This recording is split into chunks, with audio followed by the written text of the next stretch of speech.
Olá, sejam todas bem-vindas e bem-vindos ao segundo episódio do podcast da turma.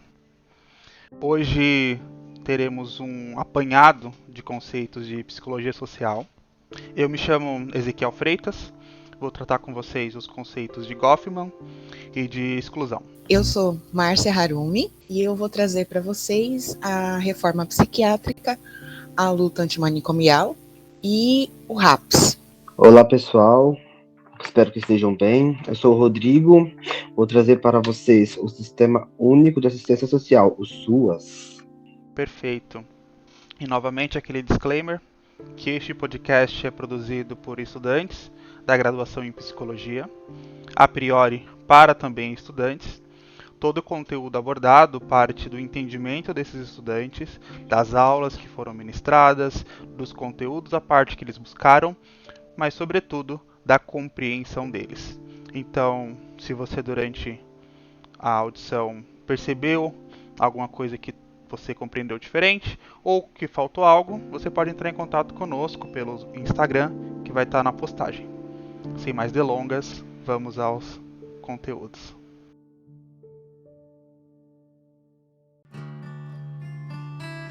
Vamos iniciar tratando de Goffman, que nasceu em 1922, faleceu em 1982.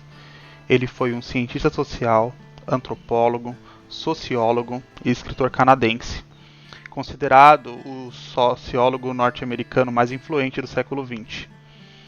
Vamos nos basear para esse conteúdo na obra Manicômios, Prisões e Conventos, onde ele parte de uma experiência que teve num trabalho de campo em Washington, no Hospital Santa Elizabeth.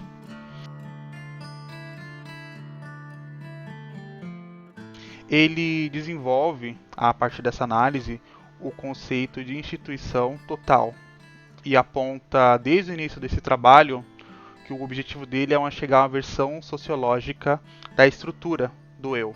Ele define uma instituição total como, abrindo aspas, um local de residência e de trabalho onde um grande número de indivíduos com situações semelhantes, separados da sociedade mais ampla por um período considerável de tempo, levam uma vida fechada e formalmente administrada. Nesse sentido, Goffman coloca que a instituição vai controlar totalmente a vida dessa pessoa, que ele chama de internado.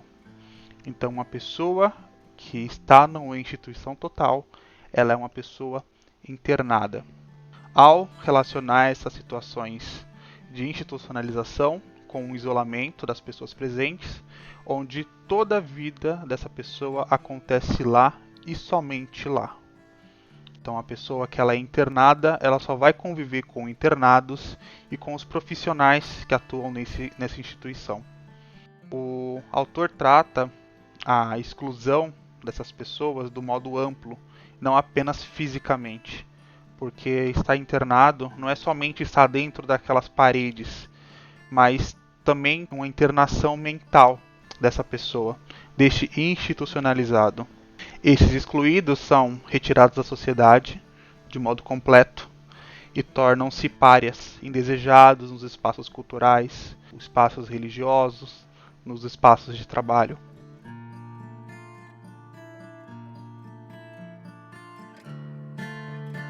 Ele coloca as categorias de instituições, porque quando a gente trata instituição, não vamos colocar somente o manicômio, né? Tivemos em sala o exemplo de Barbacena, que era uma instituição total, mas a gente não pode se limitar a ele. Existem diversas maneiras, ou diversos tipos. Ele coloca uma opção, que são instituições que são responsáveis por cuidar de pessoas incapazes, mas que são inofensivas. Na obra ele dá o exemplo de casas de cegos, asilos para idosos, orfanatos e de pessoas que ele coloca como indigentes. Um outro conceito que ele aborda são instituições para pessoas incapazes de cuidar de si mesma, que também são uma ameaça para a comunidade. Diferente de um asilo, que são pessoas que podem ter perdido a capacidade do autocuidado, nessa outra situação, ele já coloca que essas pessoas, além de não poderem prover a si mesma, elas podem oferecer um risco para quem está em torno. Os exemplos que ele coloca são sanatórios para tuberculosos, pensando na época que foi escrita essa obra, hospitais para doentes mentais e leprosários. A próxima categoria ele coloca como uma proteção para a comunidade. Este internado são pessoas que ele considera ou que ele coloca como perigosas. Essa instituição não vai se importar por se tratar de uma pessoa que já não é benquista pela sociedade por manter o bem-estar deste internado. Daí a gente já tem os exemplos mais comuns, que são as cadeias, as penitenciárias, campos de prisioneiros de guerra e até mesmo os campos de concentração. Então as pessoas que estão nesses locais não têm valor para a sociedade. Para elas não se importa em manter o básico. Ainda ele põe um tipo de instituição que são para cumprir ferramentas institucionais, instrumentais, como quartéis generais, navios, escolas internas, campos de trabalho, colônias. Tivemos recentemente o exemplo no Rio Grande do Sul da vinícola, onde pessoas eram tratadas de modo análogo à escravidão, mas também se considera que é uma espécie de instituição total, porque elas só podiam viver naquele ambiente, conviver com aquelas pessoas e tinham a quem responder, que eram os proprietários da fazenda. Por mais que eles não estivessem nos padrões que foram citados antes, eles ainda assim estavam institucionalizados.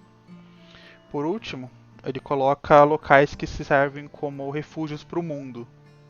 É local para instrução, também pode servir. Ele coloca instituições religiosas, como abadias, mosteiros, conventos e outros tipos de local para autopreservação, mas que ainda assim tem essas características.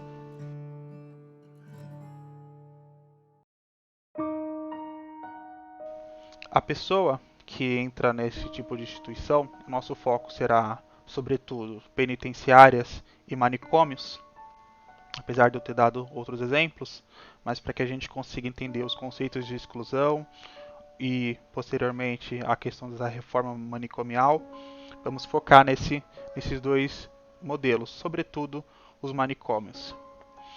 Que as pessoas que são internadas em manicômios, elas têm obrigações para com o equipamento, para com a equipe, para com seus colegas. Essas obrigações são impostas a elas e denota um simbolismo na adesão desse tipo de obrigação, porque demandam trabalho, demandam esforço, e, sobretudo, a submissão. Então, quando no manicômio eles propõem uma atividade, não é opcional você não participar. Você tem que participar, porque aquilo denota que você está submisso, porque a instituição tem o controle sobre a sua vida e sobre com quem você vai se relacionar. E serve como uma forma de alienação, porque aos poucos vai se quebrando a identidade deste internado e ele acaba agindo como um institucionalizado. Eles são realizados em grupo, em horários contínuos, de modo que aumenta o controle. Então, Goffman ele coloca como ajustamentos primários, que é onde a pessoa contribui ativamente na atividade da instituição. E essa pessoa que está nesses conceitos de ajustamento primário, ela é uma pessoa que está se adequando, ela está seguindo o modo operandi da instituição. Os ajustamentos secundários, este internado já não consegue se manter somente com o que a instituição fornece e ela começa a obter meios ilícitos para ter satisfação, porque ela não consegue se sentir completa, ela consegue se desfazer de certa forma. Então ela vai buscar com os próprios internados, vai se desenvolver meios internos de uma mercadoria acontecer dentro da instituição. Como exemplo claro, a gente tem as prisões, que existe a moeda, que é o cigarro, né? Então as pessoas vão se fazer um mercado interno a partir dessa moeda.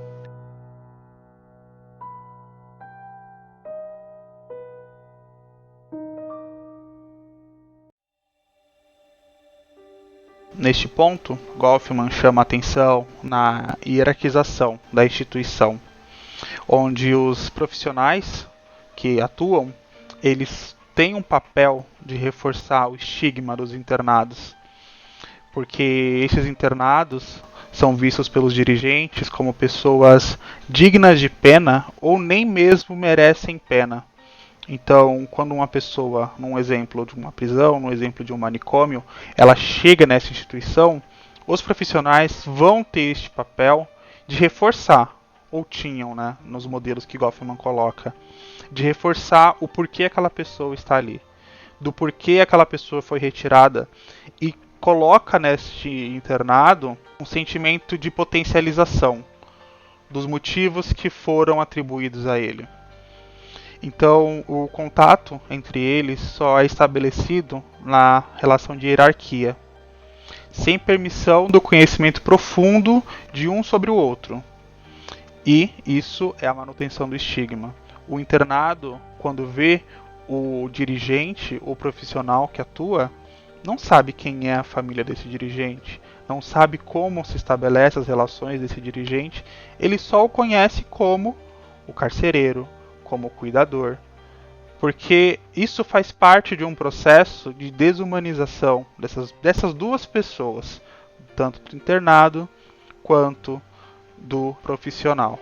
Goffman também coloca a relação de trabalho nas instituições, que se assemelha ao sistema feudal, e ele também associa a escravidão, pois as normas padrões de recompensas podem não ser aplicadas da forma que a gente está acostumado. Então, uma pessoa que trabalha dentro de uma atividade, num presídio, num manicômio, ela não vai receber o mesmo tipo de recompensa que se ela tivesse no mundo externo. Essas gratificações são fornecidas como benefício ou prêmio e não tem somente o objetivo o bem-estar, mas também uma forma de preencher um tempo ocioso desses internos. Então, eles podem muito bem, dentro do manicômio, pegar um grupo de internos e colocá-los para varrer as ruas. E essas pessoas vão varrer as ruas e retornarão ao manicômio. Elas não farão interação com as pessoas que estiverem transitando por lá. Mas quando elas retornarem, aquele trabalho que elas prestaram para a comunidade não vai ser visto como um trabalho, mas como uma atividade, ou até mesmo uma punição. E elas não serão recompensadas por isso. Neste ponto, Goffman pode entender esse processo de escravidão, porque essas pessoas já não têm valor de trabalho. O trabalho delas não tem valor, mas sim é uma ferramenta. E para aqueles que não veem o trabalho de forma positiva, pode entender esse trabalho como uma punição, ou até mesmo pode ser uma punição do porquê aquela pessoa, uma pessoa divergente à instituição, pega essa pessoa e coloca ela para realizar uma atividade indigesta, uma atividade que ela não queira realizar, para que ela seja punida.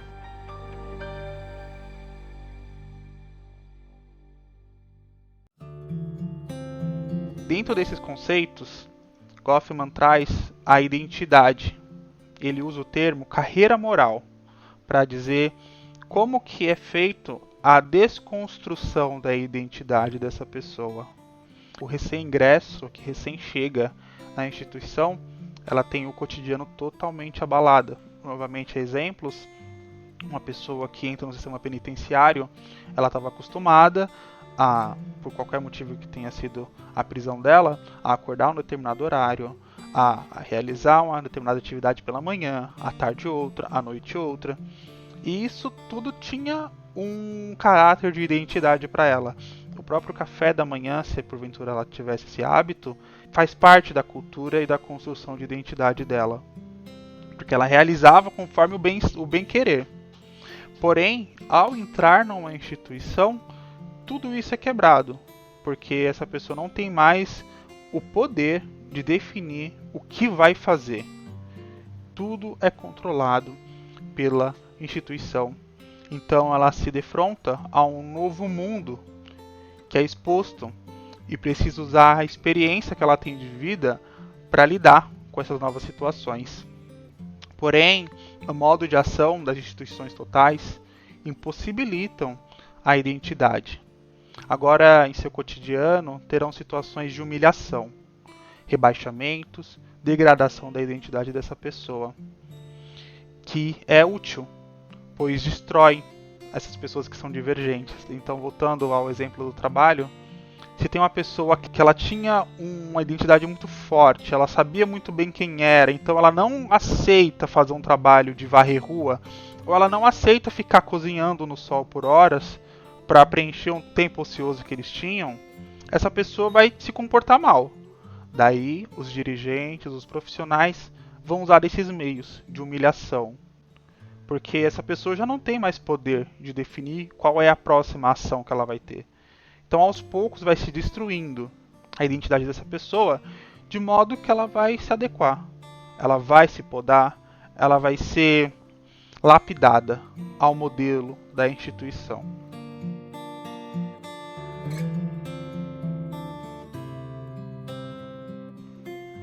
As fases da carreira moral deste paciente, deste institucionalizado, ele chama a primeira fase de pré-paciente, que é o período anterior à admissão no hospital, onde a pessoa doente é convencida, enviada, enganada ou até coagida para a ida dos cuidados profissionais. Então, um exemplo que a gente usa exemplos para tornar mais factível, para que a gente consiga compreender melhor, aquele idoso que teve uma vida inteira vivendo em sua casa, tendo a sua autonomia e as feiras ao domingo, mas ele, de certa forma, representava um trabalho para tomar medicação, ou ele tinha alguns problemas pontuais de saúde que a família precisava, de forma pontual, agir em prol deste idoso, mas a família, por algum motivo, não quer ter essa obrigação com ele, então ela coloca esse medicamento dela, esses pontuais problemas de saúde, como uma doença e convence esse idoso a ir para um local de tratamento onde ele será institucionalizado. Ou aquela pessoa que tem algum tipo de transtorno mental ou intelectual, ela é convencida, ela é coagida, ela é forçada a ser levada para a instituição. A próxima fase é a fase de internamento, que é o período onde a pessoa de fato vai estar dentro da instituição.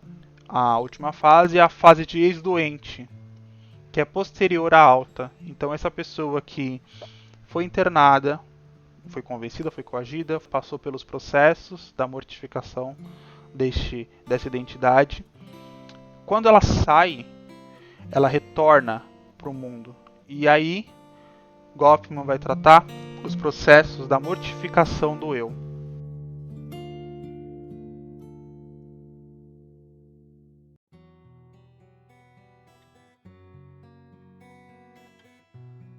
Como os processos pelos quais o eu da pessoa é mortificado e são relativamente padronizados nas instituições totais. Essas pessoas que passam pelo processo da mortificação, Goffman também traz quais são esses processos de modelagem do comportamento. Primeiramente, ele coloca que as barreiras impostas entre o internado e o mundo externo apresentam como uma primeira mutilação dessa identidade, como uma ruptura do seu papel social. Esse internado pode até recuperar alguns aspectos depois que ele recebe a alta, porém o sentimento de perda pode perdurar pela vida inteira, porque de fato foi um tempo onde ele esteve preso, ele esteve excluído, sobretudo quando se reflete ao tempo. Então, esse sentimento de perda de tempo para a família, para o estudo, é algo que vai continuar com essa pessoa que teve a instituição como parte da sua vida.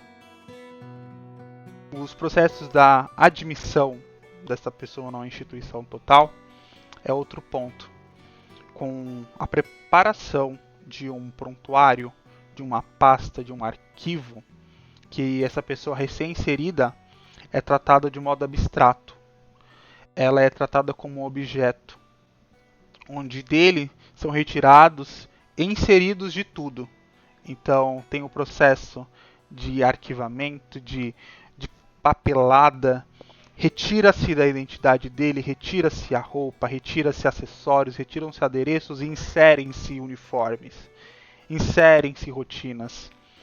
Nele é dado banho, nele são cortados os cabelos, do modo que é numerado e instruído quanto às regras como uma forma de padronização. Seguindo, é feito testes de obediência para identificar se essa pessoa vai conseguir uma cooperação inicial desse novato, seja para a submissão ou para a rebelia, para manutenção do comportamento dessa pessoa. Então, de primeira vista, quando essa pessoa é inserida numa instituição e é identificado esses processos de rebelia, começa-se um processo muito mais forte para humilhações, degradações, fortalecimentos de estigma. Dele é despojado os bens, é despojado o emprego, a carreira.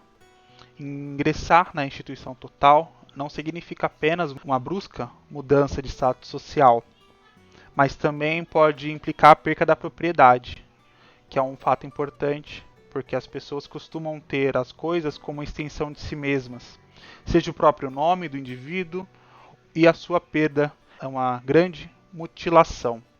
Essa pessoa institucionalizada pode deixar de ser tratada pelo nome, pode ser colocada apelido como forma de retirar a identidade dela, até propriamente a vida externa, né? Como dito, a perca dos bens que ela possui. Então, a exposição contaminadoras físicas, sociais e psicológicas, que são esses apelidos e gozações, nas instituições totais. São as fronteiras que o indivíduo estabelece entre o seu ser e o ambiente, que são invadidos dessa pessoa, e pode ser sistematicamente profanada. A estratégia institucional, denominada como circuito, responsável por uma perturbação na relação usual entre o ator individual e os seus atos. No circuito, os membros da equipe dirigente criam uma resposta defensiva para o internado e depois utilizam essa resposta para o seu ataque seguinte. Então, tudo isso faz parte desse processo de eliminação de identidade. Um próximo ataque que as instituições realizam contra o indivíduo internado, enquanto um ator e um agente, é a tiranização dele, mediante um processo de infantilização social, que retira da pessoa sua autonomia, liberdade de ação, capacidade de decisão, perturbando decididamente sua autonomia civil. A perturbação da autonomia é o marco das instituições totais, onde o internado não tem a possibilidade de tomar as medidas que ele acha necessário para sua própria vida, como as tarefas básicas, sendo obrigado a se submeter aos crivos do dirigente, que pode não atender. As estratégias que os dirigentes utilizam para mortificar este eu é o afastamento da realidade dessa pessoa, a intransigência em não atender ou simplesmente não querer aceitar qualquer opinião que for deste internado. Ele coloca a colonização como uma dessas características, onde a pessoa que é internada aceita o mundo como o melhor lugar possível. Ou seja, ela não consegue se ver mais fora da instituição, porque ela acredita que o mundo externo é muito pior do que estar ali dentro. Então essa pessoa entra em um ambiente de conforto e poderia até mascarar esse comportamento para que ele continuasse aceito ali dentro. Então, chegando próximo a um processo de alta, essa pessoa se dificulta a mostrar esses sintomas de melhora e se mostra muito pior para que ela continue dentro da instituição. A conversão, ele aceita as ordens e torna-se o internado perfeito, disciplinado, entusiasmado, à disposição da equipe dirigente. Tem um outro ponto onde este internado ele se vira, que é uma combinação oportunista de ajustamentos secundários. É a conversão, a colonização, a lealdade aos colegas de modo que ele obtém, dentro da situação específica, uma possibilidade máxima de evitar sofrimentos físicos ou psicológicos. Então a gente pode usar como exemplo esse se virar como uma moeda dentro do presídio, que é o cigarro, ou dentro de um hospital psiquiátrico, que pode ser um doce, onde ali dentro ele vai conseguir meios de se manter, de modo que ele não tenha o seu eu destruído. Na sequência, Goffman coloca a imunização, que o mundo da instituição passa a ser o mundo habitual, sem novidades. Ela aceita. Então tudo que acontece, ela vai aceitando. Ela não se opõe mais. E, por fim, o desculturamento. O internado se vê diante da impossibilidade de adquirir os hábitos atuais que a sociedade passa a exigir.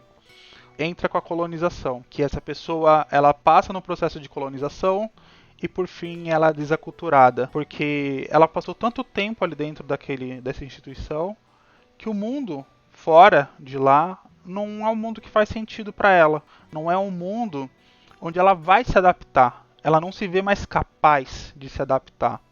Na colonização, a pessoa pode ter medo do mundo externo. No desaculturamento, ela não se encaixa mais. Ela não consegue se ver num trabalho, ela não consegue se ver novamente na família, porque isso não pertence mais a ela. E Goffman traz o medo dos internados na reinserção, onde estes podem ter sido tão mutilados que não se sentem capazes de reencarar o mundo exterior.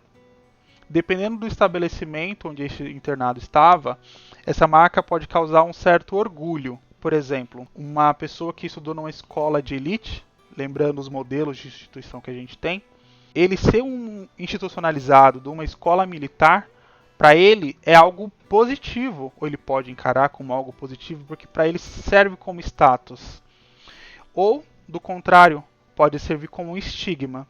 A gente pode pensar numa pessoa que foi reclusa, que pode ter vergonha de dizer que esteve num ambiente de reclusão. E ele precisa disfarçar, ele vai precisar se ocultar. Então, essa pessoa que retorna à sociedade pode ser encarada de diversas maneiras.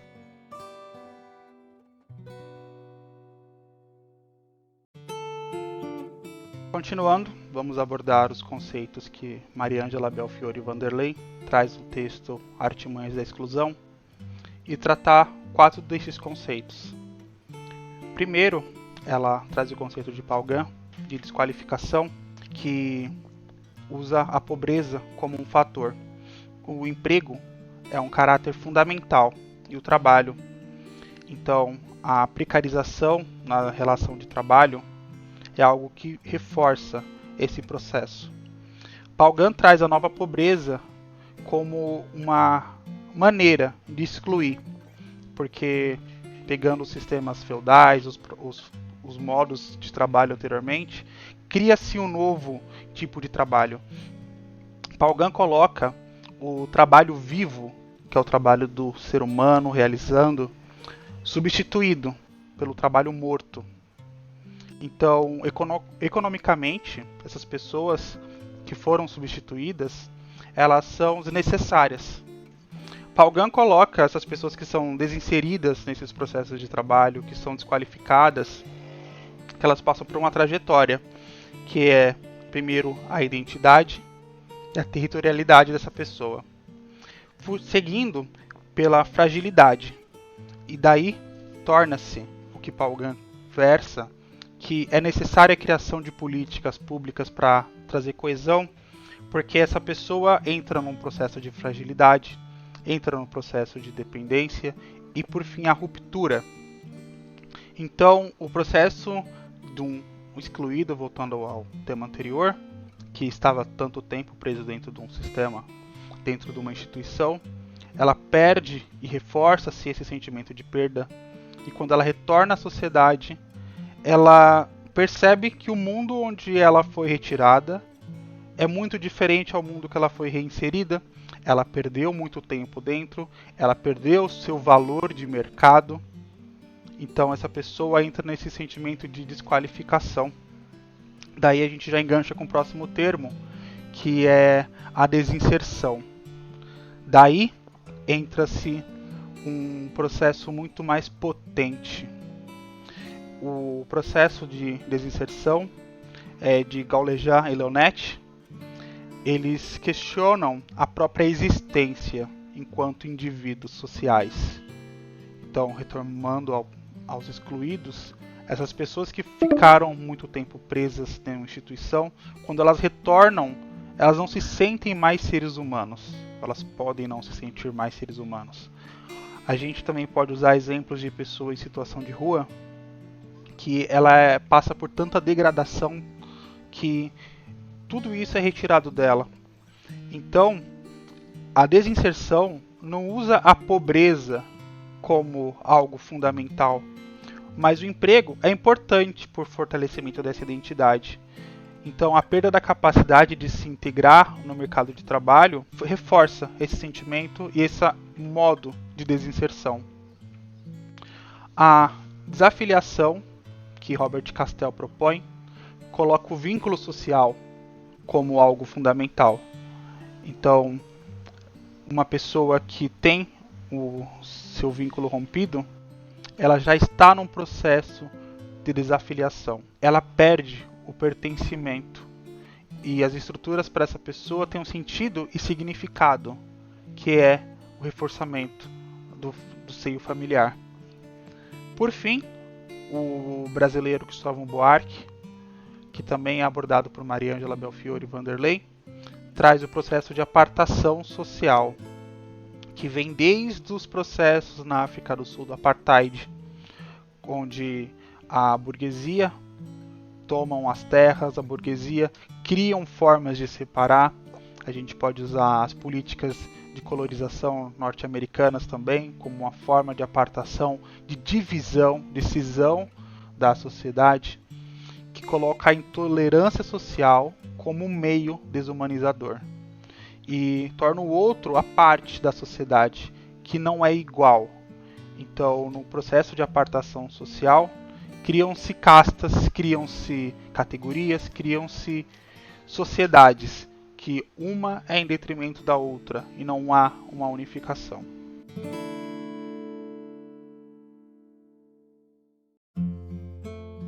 Bom, nessa parte do episódio vamos falar sobre a reforma psiquiátrica e a luta antimanicomial.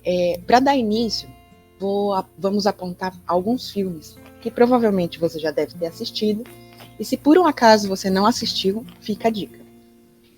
Um Estranho no Ninho, A Garota Interrompida, Bicho de Sete Cabeças, A Ilha do Medo e Nise, O Coração da Loucura. E aí a pergunta que fica é, o que esses filmes têm em comum? Todos eles retratam casos de pessoas internadas em manicômios ou hospitais psiquiátricos. E o Brasil apresenta um histórico cruel e polêmico envolvendo essas instituições. Durante muito tempo, pessoas que passavam por problemas psiquiátricos eram rotuladas como loucos, sofrendo diversas formas de violência, sendo discriminadas e até mesmo excluídas do convívio social, e, consequentemente, eram enviadas para manicômios, onde, teoricamente, esses locais deveriam ser destinados a tratamentos adequados em relação às perturbações psíquicas. Porém, na realidade, elas eram isoladas do mundo exterior, do convívio com seus familiares, da sua rede de apoio, e em muitas ocasiões sendo torturadas, humilhadas e até mesmo mortas. Sabe-se que não eram somente as pessoas que sofriam de questões psicológicas que eram enviadas para essas instituições. Muitas delas não tinham nenhum tipo de diagnóstico que comprovasse algum transtorno mental. O Hospital Colônia, que ficava localizado em Barbacena, no estado de Minas Gerais, foi palco de inúmeras tragédias, ficando conhecido como Holocausto Brasileiro. E aí é possível ver um documentário e um livro que tem esse mesmo título. Pois nesse local, durante as décadas de 1930 a 1980, cerca de 60 mil pessoas perderam as suas vidas. A grande maioria dessas pessoas não tinham nenhum diagnóstico ao serem internadas. Muitas eram negras, pessoas em situação de rua, pessoas consideradas homoafetivas, opositores políticos, prostitutas, jovens que engravidavam sem se casar, ou pessoas que eram vistas como desajustadas para a sociedade. O principal problema era que uma vez que a pessoa era internada lá, dificilmente ela saía. Era um local destinado ao isolamento da sociedade e de extermínio daqueles que fugiam dos padrões da época. A precariedade constatada neste e em outros diversos manicômios no Brasil e em outros países serviram como motivadores para que se levantassem ao redor do mundo o que hoje denominamos como luta antimanicomial. Franco Basaglia foi uma figura fundamental na reforma psiquiátrica na Itália e no mundo, conhecido como o pioneiro nessa luta. Ele chegou a visitar o Brasil e o Hospital Colônia em Barbacena, onde ele comparou o Hospital Colônia aos campos de concentração nazistas, dado as tratativas que eram direcionadas aos internos daquele hospital psiquiátrico. A sua contribuição influenciou significativamente na modificação do tratamento de doenças mentais no nosso país e também na elaboração da Lei 10.216 de 2001, também conhecida como Lei Paulo Delgado. Essa lei determina que pessoas que sofriam de transtornos mentais deveriam ter os seus direitos básicos respeitados, com acesso a informações detalhadas sobre as suas condições psíquicas, recebendo tratamento adequado e sendo protegida de todo tipo de violência. Outro fator importante foi a decisão do fechamento gradual dos manicômios, substituindo por outros métodos de assistência.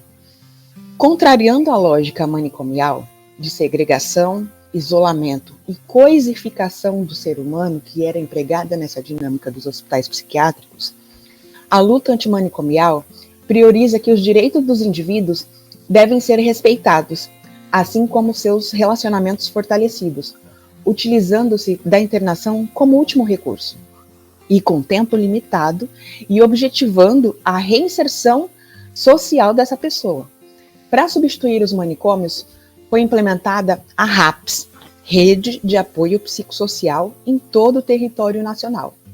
Em 2003, foi criado o programa De Volta para Casa, que apresenta como objetivo auxiliar quem estava internado por longo período em manicômios e resgatar seus direitos, reinserindo na sociedade. Só o fechamento dos manicômios não é suficiente para a luta antimanicomial, pois é necessária uma mudança cultural na forma como os transtornos mentais são vistos e tratados. Muitos são os mitos e as inverdades que são divulgadas ao longo dos anos sobre as pessoas com transtornos mentais. A luta antimanicomial é uma batalha pela democracia, pela saúde mental, pelos direitos humanos e que busca garantir a dignidade do ser humano.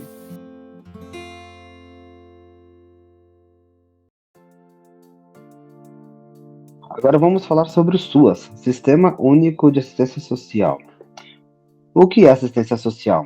A assistência social é uma política pública e também um direito de todo cidadão que dela precisar. A assistência social está organizada pelo Sistema Único de Assistência Social, SUAS, que objetiva a garantia da proteção social aos cidadãos. O que é a política pública? É um conjunto de práticas e normas que são desenvolvidos pelo Estado para garantir e colocar em prática direitos previstos pela Constituição Federal e outras diversas leis. O SUAS é um sistema público que organiza o serviço da assistência social no Brasil, através de uma gestão participativa, articula suas atividades e recursos nos 3 níveis de governo, municípios, estados e União, para o funcionamento e financiamento da Política Nacional de Assistência Social, PNAS. Ele está dividido em 2 tipos de proteção. A proteção básica, seu caráter preventivo, busca precaver situações de risco por meio de ações que potencializam o fortalecimento de vínculos familiares e comunitários. Já a proteção especial é destinada aos familiares e indivíduos que se encontram em situações de risco pessoal e social. Ou seja, a proteção básica está para prevenir a violação de direitos e a proteção especial para aqueles que já tiveram seus direitos violados. O CRAS, Centro de Referência da Assistência Social, é responsável pela prevenção de situações de risco e vulnerabilidade social nos territórios, sendo a porta de entrada para os serviços de rede socioassistencial. O CREAS, Centro de Referência Especializado da Assistência Social, é direcionado a quem já se encontra em risco, pessoas que já tiveram seus direitos violados, vítima de violência, seja ela física, psíquica ou de qualquer outra natureza. Bom, para finalizar a última parte, eu vou apresentar para vocês o RAPS. RAPS é a Rede de Atenção Psicossocial. É um conjunto de serviços e equipamentos que tem por objetivo atender pessoas em sofrimento psíquico ou que apresentam prejuízos causados pelo uso de álcool ou drogas, que atua no âmbito do Sistema Único de Saúde, o SUS. O RAPS enfatiza o cuidado recorrendo ao acolhimento e acompanhamento contínuo e em situações de emergência. Ela está estruturada da seguinte maneira: atenção primária à saúde, que inclui as UBSs, ESF, núcleo de apoio à saúde da família e o consultório na rua. A atenção especializada, que inclui os CAPs. A atenção às urgências e emergências, que inclui as unidades de pronto atendimento e o SAMU. A atenção residencial de caráter transitório, que inclui as unidades de acolhimento e os serviços residenciais terapêuticos. A atenção hospitalar, que inclui os hospitais gerais, entre outros, que incluem o programa de volta para casa e o Centro de Convivência e Cultura. Algumas de suas diretrizes são o respeito aos direitos humanos, o combate a estigmas e preconceitos, a promoção de equidade, a garantia de acesso aos serviços, assim como o atendimento humanizado destinado às necessidades das pessoas, o desenvolvimento de mecanismos de redução de danos, entre outros. A saúde mental é realizada através de atendimento na atenção primária de saúde e nos centros de atenção psicossocial, os CAPs. Nestes espaços, são oferecidos aos usuários assistência multiprofissional e cuidados terapêuticos, conforme a necessidade de cada indivíduo. E tem como propósito garantir o acesso e ofertar tratamento e cuidado integral às pessoas em sofrimento psíquico, incluindo alcoolistas e usuário de substâncias psicoativas. No CAPS, o atendimento é portas abertas, ou seja, qualquer cidadão que necessite de atendimento pode procurar a unidade mais próxima de sua residência e ser atendido, assim como também pode ser encaminhado por outros equipamentos da rede de saúde e serviços interligados, como assistência social, educação, justiça e muitos outros. Inspirado pelo modelo criado pelo psiquiatra Franco Basaglia, os CAPs transformaram a maneira como os transtornos psíquicos eram tratados, pois aponta como fundamento primordial o tratamento humanizado. As atividades fornecidas nesses equipamentos são atendimento individual, atendimento para a família, acompanhamento da medicação, caso haja necessidade de tal intervenção, atendimento domiciliar, atividades artísticas e comunitárias. A sua equipe é multidisciplinar, normalmente composta por médicos, enfermeiros, psicólogos, psiquiatras, assistentes sociais e terapeutas, todos trabalhando em conjunto em prol do atendimento amplo que contemple integralidade do indivíduo que é atendido. O CAPS é dividido conforme a demanda na qual ele é direcionado, sendo que essa divisão se dá o CAPS 1 e 2, que tem atendimentos de adultos que apresentam problemas mentais e emocionais severos e persistentes, com atendimento de segunda a sexta em horário comercial. O CAPS 3, que atende ao mesmo público que os CAPS 1 e 2, porém com funcionamento durante os 7 dias da semana, e conta com leitos para casos que necessitem de acompanhamento emergencial e noturno. O CAPS-IJ, Infância e Juventude, é destinado a atendimentos diários voltados para crianças e adolescentes comprometidos psiquicamente. E por último, o CAPS-AD, que é direcionado ao atendimento de indivíduos que apresentam transtornos decorrentes do uso de álcool e drogas. Proporciona serviço de atenção contínua com funcionamento 24 horas, incluindo feriados e finais de semana, oferecendo retaguarda clínica e acolhimento noturno. Eu espero que vocês tenham gostado do episódio de hoje e, como já foi dito anteriormente, se vocês tiverem alguma pontuação, alguma dúvida, é só entrar em contato com a gente através do Instagram e trazer o seu feedback, a sua opinião, né, os seus apontamentos, que a gente está aqui realmente para melhorar a cada novo episódio. Muito obrigada e tenham uma ótima semana.